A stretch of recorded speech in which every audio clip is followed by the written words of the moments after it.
So what you want to talk about, Carson? What's up, man? I was wondering if you could just explain what you mean by atheism shouldn't get First Amendment protection. Let me ask you this: is atheism a religion?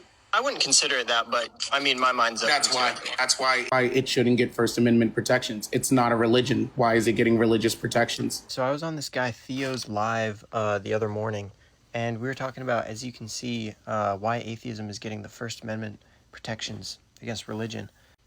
And I would also like to still agree, I would not consider atheism a religion. Most scholars would not consider it as such, and a lot of research shows that most atheists would not consider it a religion either. I would like to point out, though, that the First Amendment doesn't only protect religion, so when he gets into it about it's not a religion, therefore it shouldn't get First Amendment protection, I would also like to point out that a lot of other things get protection under the First Amendment, not just religions. Smarty pants people at the Supreme Court, college, and a bunch of different places, right, that sat here, most likely God believers, and argued that your belief system was valid as a belief system and should be protected under the First Amendment. So the reason that atheism is actually protected under the First Amendment is not because it's classified as a religion, but because of the like treatment, where if a belief system is counted as legal standing, then the absence of it is usually also considered legal standing.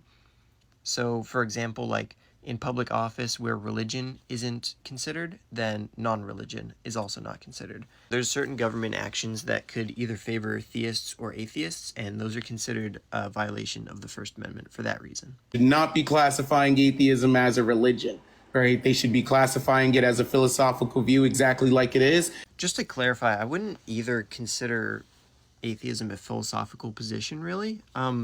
It doesn't really fit into a category like that because it's just a lack of belief, right? And I know he knows this. It could have been a category error, but you can have beliefs stem off from atheism, but atheism itself doesn't really count as a philosophical position. You could stem out and get something like secular naturalism or humanism or something is typically what atheists are. That might have been what he's referring to, but atheism itself can't really be considered like that. But thank you, Theo, again for the conversation. Maybe I'll be in a live again sometime soon, but I'll see ya.